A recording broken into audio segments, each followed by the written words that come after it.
Morris Hall, room 330. I'm going to give you a quick rundown on how the audio-video system works.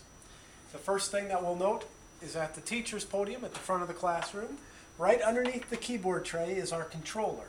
Our controller is what's going to handle the projector on, off, and all the switching that we're going to do to get the signals to the screen.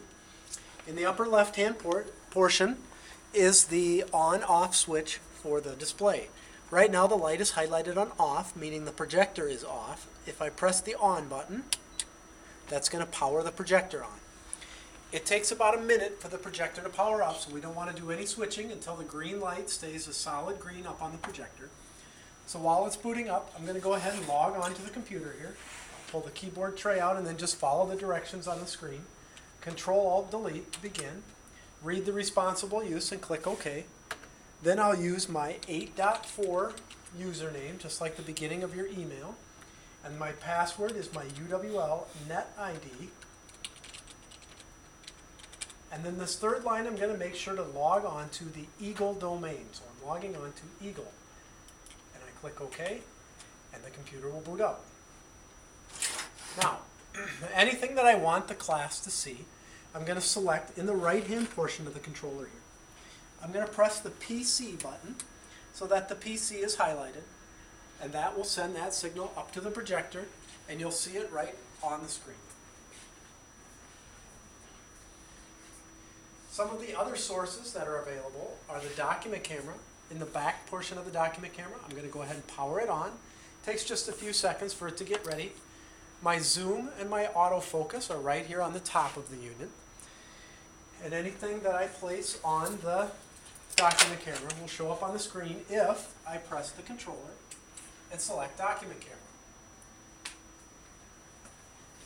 The next thing is at the top here is the VCR and the DVD. We have a DVD VCR player right here. I have a DVD in there at the moment, so I'm going to press the DVD button. If you had a VHS tape, you would press VCR. Then I'm going to use either the front controls or the remote control that's located on the desk to play the DVD. The volume knob is located right on the left-hand side.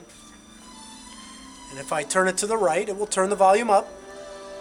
And if I turn it to the left, that's going to turn the volume down so you can adjust it to whatever level you need. And we're going to use that same volume knob for any type of audio we're going to have, whether it's the computer or your laptop or the DVD player.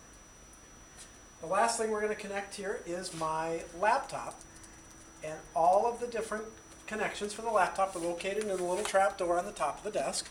There's also a power supply in there, so you don't have to rely on your battery or running your cable across the floor.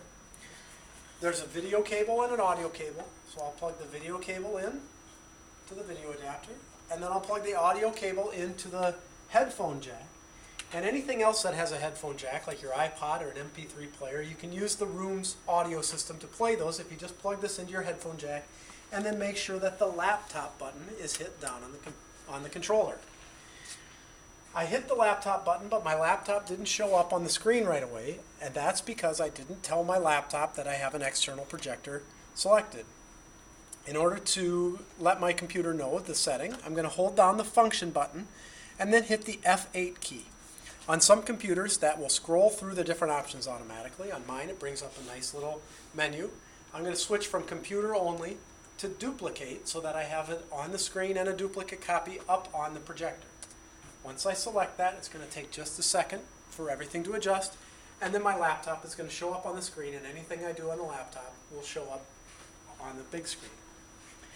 When I'm all finished with whatever I'm doing, I go back to that display button, and I make sure to hit the off button in the upper left to save the projector bulb and make sure things last as long as possible. On the desktop here is a written version of everything I've just gone through, and in the upper right-hand corner is the name and phone numbers of the Academic Technology Services staff, and those are the numbers that you should call if you have questions or need help of any sort, and we'd be happy to help you. Thank you very much.